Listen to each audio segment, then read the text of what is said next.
भाषा नहीं पर समझ की सुंदर काया है। Born to be remembered, born to be remembered, born to be remembered, born to be remembered।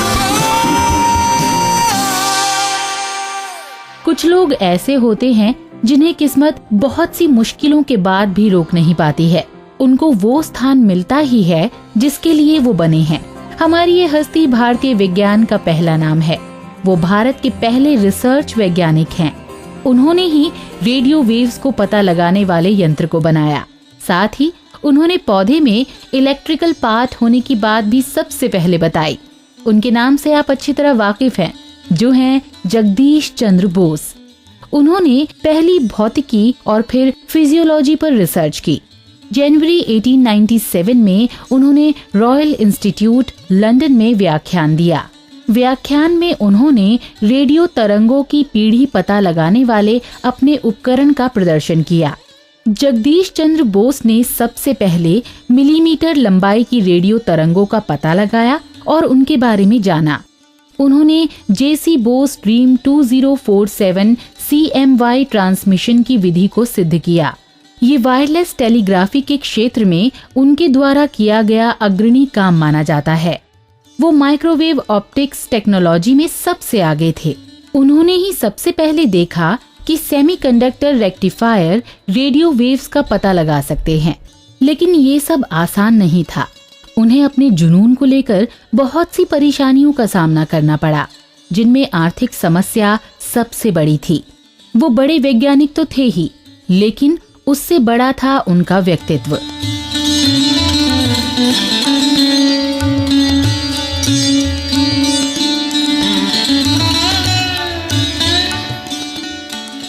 Jagdish Chandra Bose का जन्म 30 नवंबर 1858 यानी 1858 को हुआ।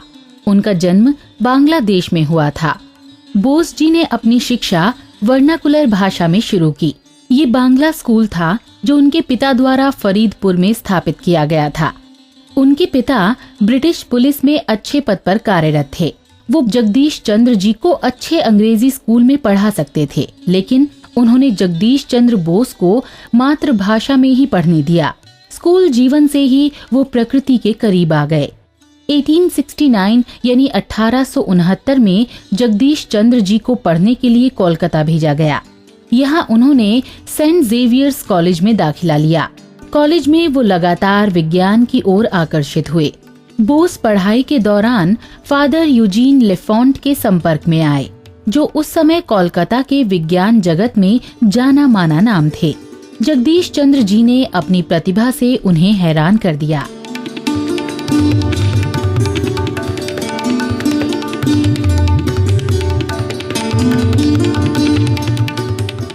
(1879) यानी 1879 में उन्होंने फिजिकल साइंस ग्रुप की BA परीक्षा पास की। बस अब वो आगे की पढ़ाई के लिए इंग्लैंड जाना चाहते थे, लेकिन परिवार की आर्थिक हालत अच्छी नहीं थी। उनके पिता करीब 2 साल से बीमार थे और आधी तनख्वाह पर ही घर रहते थे। इस वजह से जगदीश चंद्र जी के परिवार पर बहुत ऋण चढ़ गया था। अपने परिवार की मदद करने के लिए बोस ने इंडियन सिविल सर्विसेज ज्वाइन कर ली, लेकिन उनके पिता चाहते थे कि जगदीश चंद्र जी लंदन जाकर मेडिसिन की पढ़ाई करें। ये उनके जीवन में उथल पुथल भरा समय था। तमाम चीजों का सामना करते हुए आखिरकार जगदीश चंद्र जी के लंदन जाने के लिए उनकी मां ने अपने जेवर बेच दिए। 1882 यानी 1882 में वो कैम्ब्रिज में क्राइस्ट कॉलेज में नेचुरल साइंसेस पढ़ने लगे। इसी समय वो यूनिवर्सिटी ऑफ लंदन में बैचलर ऑफ साइंस भी पढ़ रहे थे। ये उनकी प्रतिभा की सबसे बड़ी पहचान थी। जब वो 1885 यानी 1885 में भारत वापस आए तो प्रेसिडेंसी कॉलेज में फिजिक्स के प्रोफेसर के पद पर नियुक्त हुए। इस पद पर नियुक्त होने वाले वो पहले भारतीय भी बने।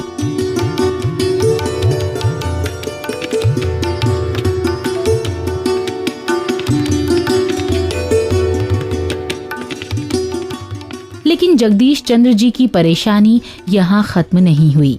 ये पद उन्हें बड़े अंग्रेज प्रोफेसर के कहने पर दिया गया था, इसीलिए उन्हें यहाँ अस्थायी रूप से रखा गया था, जिस कारण तनख्वाह भी आधी ही दी जाती थी।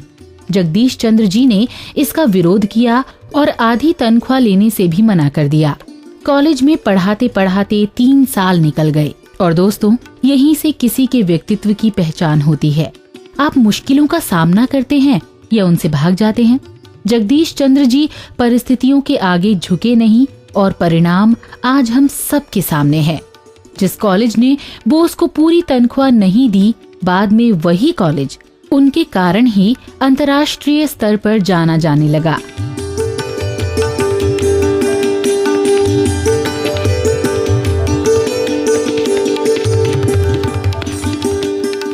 (1894) यानी 1894 में जगदीश चंद्र बोस साइंटिफिक रिसर्च की ओर मुड़ गए, लेकिन उन्हें प्रेसिडेंसी कॉलेज से कोई प्रयोगशाला नहीं मिली। उन्होंने छोटे से ही कमरे में अपनी रिसर्च शुरू की। इलेक्ट्रिक रेडिएशन पर उन्होंने अपनी पहली रिसर्च की। उन्होंने रेडियो वेव्स को प्राप्त करने वाला उपकरण बनाया, जिसे उन्होंने कोरर नाम दिया। समय के साथ उन्होंने इसकी कार्यक्षमता को बेहतर किया। उन्होंने 5 मिलीमीटर की रेडियो वेव्स का भी पता किया, जिन्हें माइक्रोवेव्स कहा गया।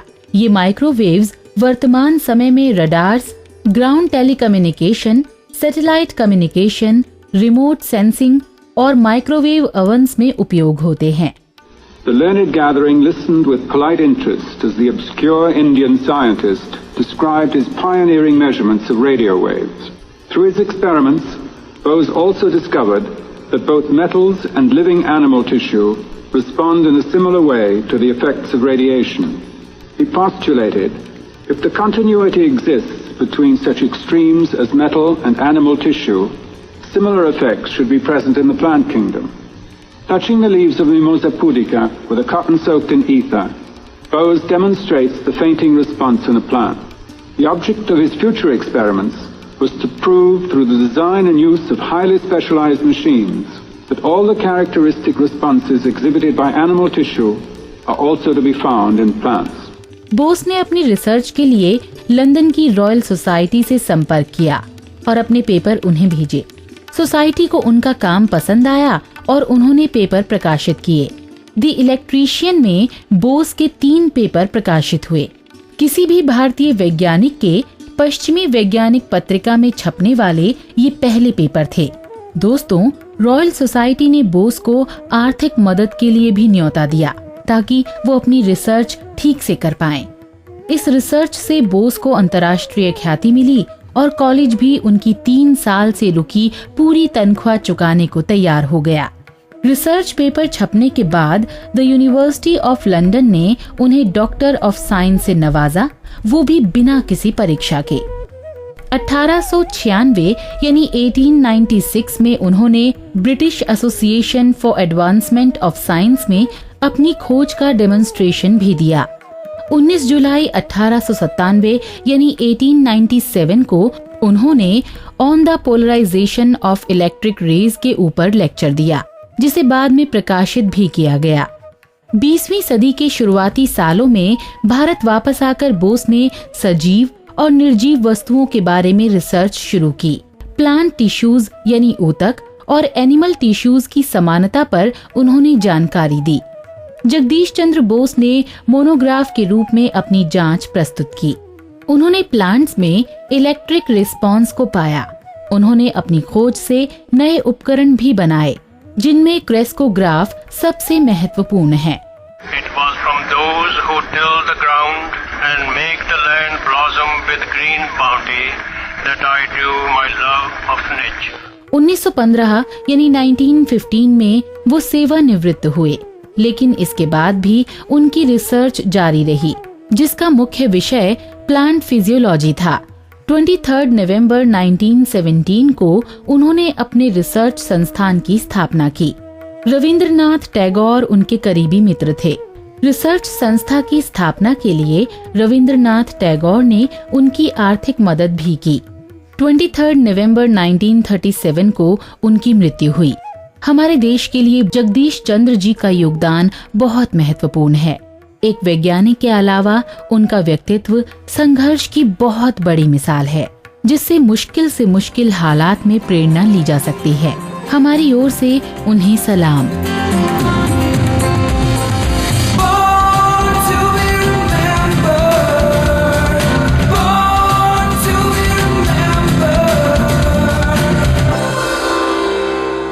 और दोस्तों, अब बात ऐसी शख्सियत की जिन्होंने कभी आलोचना पर ध्यान नहीं दिया और अपना काम करते रहे।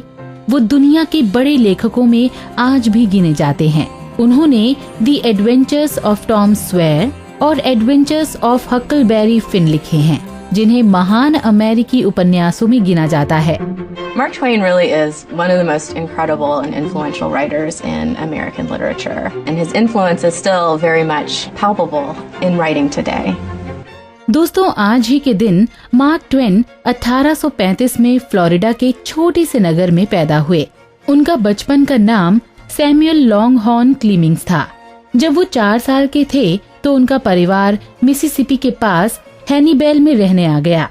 वो बचपन में बीमार थे, लेकिन समय के साथ साथ उनका स्वास्थ्य सुधरता गया। उनकी स्कूली शिक्षा बीच में ही रुक गई, क्योंकि मार्क के 12 साल होने पर उनके पिता का देहांत हो गया। When Samuel was 12, his father died of pneumonia. At the age of 15, he got a job working for his brother Orion's newspaper, the Hannibal Western Union.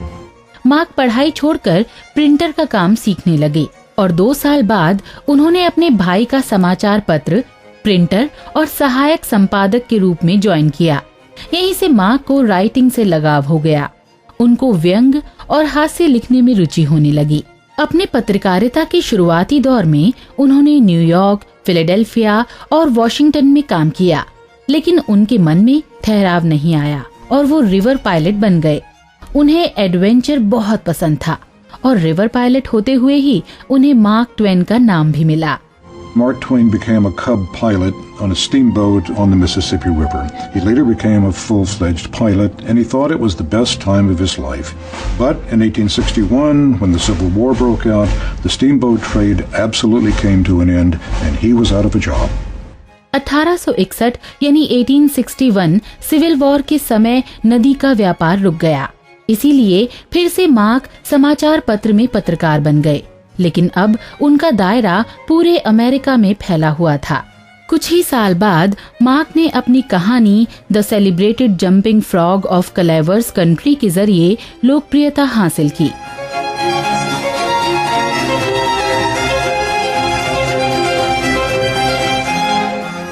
इस सफलता ने उन्हें किताब लिखने को प्रेरित किया और 1869 यानी 1869 में वो अपनी किताब द इनोसेंट्स अब्रॉड लेकर सामने आए, जिसे व्यापक तौर पर आलोचना का सामना करना पड़ा। आलोचना के बावजूद पहले साल में ही उनकी किताब की करीब 70,000 प्रतियां बिकी, जिसके बाद प्रकाशन ने उनसे एक और किताब लिखने को कहा। 1870 यानी 1870 में मार्क ने ओलिविया लैंगडन से विवाह किया। अपनी किताबों की श्रृंखला को आगे बढ़ाते हुए मार्क ने द गिल्डेड एज लिखी, जिसकी सफलता ने उन्हें लेखक के तौर पर स्थापित कर दिया। The adventures of Tom Sawyer, the prince and the pauper और the adventures of Huckleberry Finn से उनकी लोकप्रियता नई ऊंचाइयों पर पहुंच गई। ये फिक्शन स्टोरी पर बेस्ड नॉवेल्स हैं, जिनके लिए वो आज भी याद किए जाते हैं। Mark Twain's best-known and best-loved books, The Adventures of Tom Sawyer, published in 1876, and Huckleberry Finn, published in 1885, are probably the reason that Ernest Hemingway famously said in 1935 that all American literature comes from Mark Twain.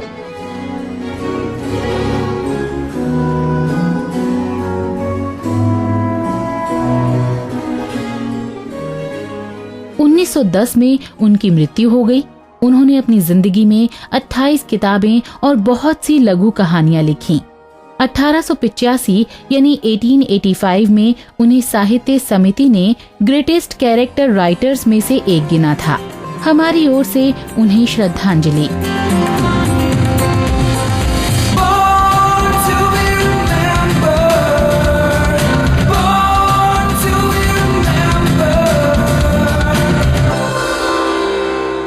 Born to be remembered में हमारी अगली हस्ती सुरों की नगरी से आती है। वो 1950 और 60 के दशक की टॉप पार्श्व गायिकाओं में से थी। उन्होंने बहुत से चुनौतीपूर्ण गाने गाए। उनकी आवाज से निकले बहुत से गाने हिट हुए। आरज़ू, धूल का फूल, बरसात की रात, काला पानी और प्रेम रोग जैसी हिट फिल्मों में उन्होंने अपनी आवाज का जादू बिखेरा। हिंदी के साथ उन्होंने मराठी गाने भी गाए। उनका नाम है सुधा मल्होत्रा।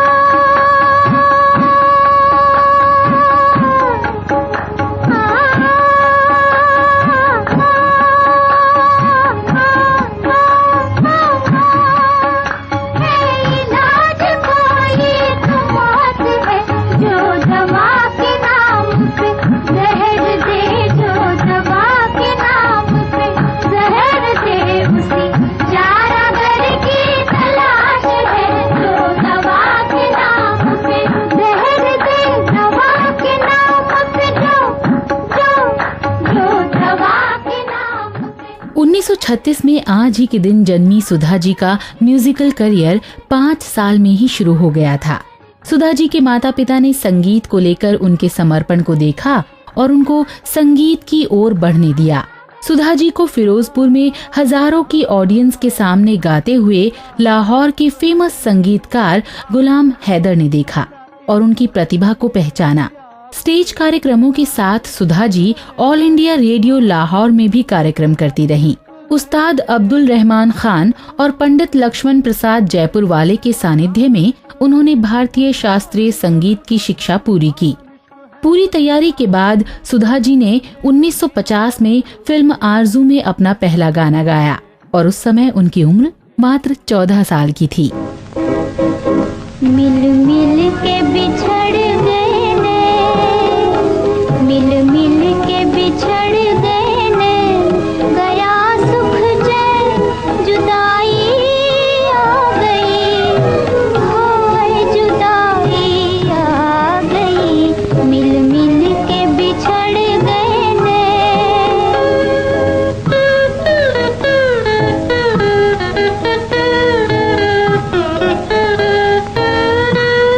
सजन से मधुर मिलन की रात हुई एक सपने जैसी बात, सजन से मधुर मिलन की रात हुई एक सपने जैसी बात, गया सुख चैन जुदाई आ गई, हाय जुदाई आ गई, मिल मिल के बिछड़ गए ने। ये एक भरोसेमंद शुरुआत थी और उन्होंने आगे चलकर धूल का फूल, अब दिल्ली दूर नहीं, गर्लफ्रेंड, बरसात की रात, दीदी, काला पानी, प्रेम रोग, देख कबीरा रोया, गौहर, दिले नादान, बाबर जैसी फिल्मों में कई गाने गाए। समय के साथ साथ उन्होंने आवाज में विविधता लाना भी सीखा और अलग अलग तरह के गाने गाए। हर बार उन्होंने चुनौतीपूर्ण गाने गाकर श्रोताओं को अपनी आवाज के नए आयाम सुनने को दिए। दीदी फिल्म के संगीत की रिकॉर्डिंग के समय संगीतकार एन दत्ता जब बीमार पड़े तो सुधा जी आगे आईं और उन्होंने तुम मुझे भूल भी जाओ गाना कंपोज किया। साहिर लुधियानवी ने जिस खूबसूरती से ये गाना लिखा है, सुधा जी ने उसी खूबसूरती से ये गाना कंपोज भी किया है। मुझे भूल भी जाओ तो ये हक है तुमको, मेरी बात और है, मैंने तो मोहब्बत की है, तो मुझे भूल भी जाओ तो ये हक है तुमको।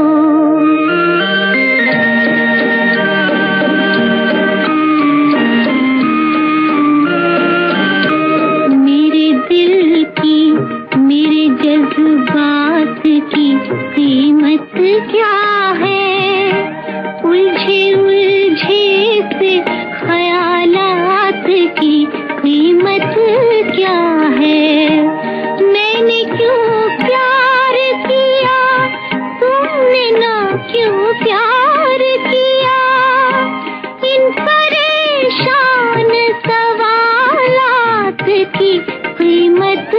क्या है, तुम जो ये भी न बताओ तो ये हक है तुमको। मेरी बात और है, मैंने तो मोहब्बत की है, तुम मुझे भूल भी जाओ तो ये हक है तुमको। हिंदी गानों के साथ सुधा जी ने क्षेत्रीय भाषाओं के गाने भी गाए और दुनिया भर में स्टेज पर परफॉर्मेंसेस भी दी। अपने करियर में सुधा जी ने रोशन, एस.डी. बर्मन, गुलाम मोहम्मद, एन. दत्ता, मदन मोहन जैसे कई बड़े संगीतकारों के साथ काम किया। बरसात की रात फिल्म की कव्वाली ये इश्क इश्क है इश्क इश्क, इसके लिए उन्होंने लगातार 39 घंटे रिकॉर्डिंग की। भारतीय राष्ट्रपति ज्ञानी ज़ैल सिंह ने उन्हें कला भूषण पुरस्कार से नवाजा और इसके साथ ही भारत सरकार ने पद्मश्री से भी उनको सम्मानित किया। हमारी ओर से उनके जन्मदिन की उन्हें ढेर सारी शुभकामनाएं।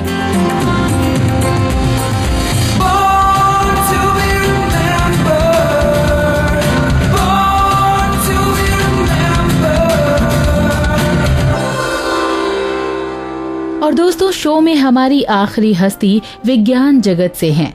अपनी रिसर्च से उन्होंने पेनिसिलिन का बड़े पैमाने पर उत्पादन किया, जिसे काफी लोगों की जान बचाने में सफलता हासिल हुई। उनका नाम है एंड्रयू जे मॉयर। एंड्रयू जैक्सन मॉयर आज ही के दिन 1889 यानी 1899 में इंडियाना में जन्मे थे, लेकिन बचपन में ही उनके ऊपर दुखों का साया पड़ गया था। 2 साल में ही उनकी मां की मृत्यु हो गई। जब उनके पिता ने दूसरी शादी की तो मॉयर का घर से ज्यादा लगाव नहीं रहा। वो पड़ोसियों के साथ ही बड़े हुए। 1914 में वो अपने पिता और सौतेली मां को छोड़कर लोगनस्पोर्ट आ गए।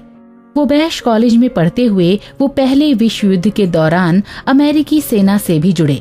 1922 यानी 1922 में वो कॉलेज से स्नातक हुए। अपना अगला साल मॉयर ने यूनिवर्सिटी ऑफ विस्कॉन्सिन को दिया और कृषि विज्ञान पढ़ा। 1925 यानी 1925 में वो मास्टर इन साइंस हुए। इसके बाद उनके पढ़ने का कारवां नहीं रुका और वो यूनिवर्सिटी ऑफ मैरीलैंड आ गए और पैथोलॉजी में वो डॉक्टरेट हुए।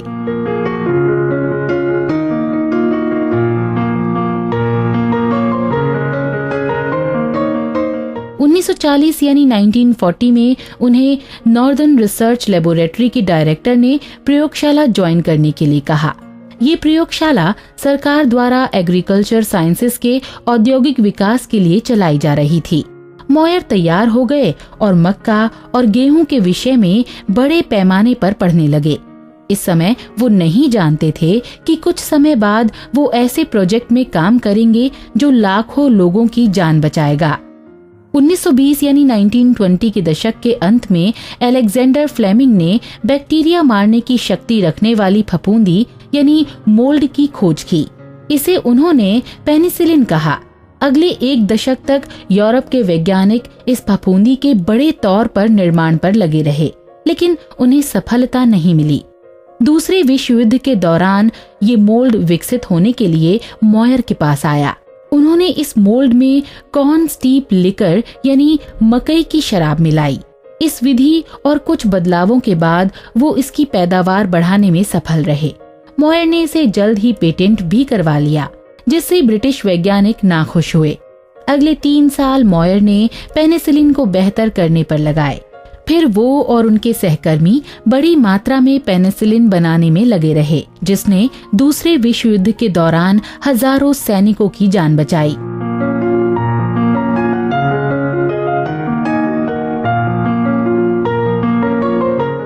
इसके बाद ब्रुकलिन, न्यूयॉर्क में मॉयर ने इसका पहला वाणिज्यिक प्लांट भी लगा दिया। इस प्लांट को काफी सफलता मिली। विकास के बाद पेनिसिलिन के दाम भी तेजी से घटे। पेनिसिलिन बनाने का तरीका दुनिया की कई लैब्स में अपनाया जाने लगा और इससे कई एंटीबायोटिक बनाने में मदद भी मिली। युद्ध के बाद मॉयर ने पेनिसिलिन पर अपनी रिसर्च प्रकाशित की। 1957 यानी 1957 में मॉयर नॉर्दर्न रिसर्च लेबोरेटरी से सेवानिवृत्त हुए। इसके 2 साल बाद 17 फरवरी 1959 को उनकी मृत्यु हो गई। 1987 को national inventors hall of fame में उनका नाम लिखा गया। उन्होंने जिस चीज का निर्माण किया है वो मानव स्वास्थ्य के लिए अमूल्य है। हमारी ओर से उन्हें श्रद्धांजलि।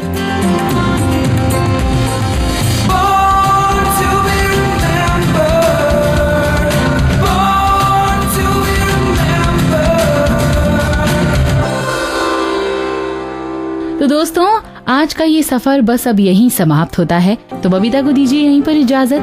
मिलेंगे हम बहुत जल्द। Bye bye. मैं बनना चाहूँ जैसा पर शायद सपनों में, मैं उड़ना चाहूँ जैसा पर शायद सपनों में।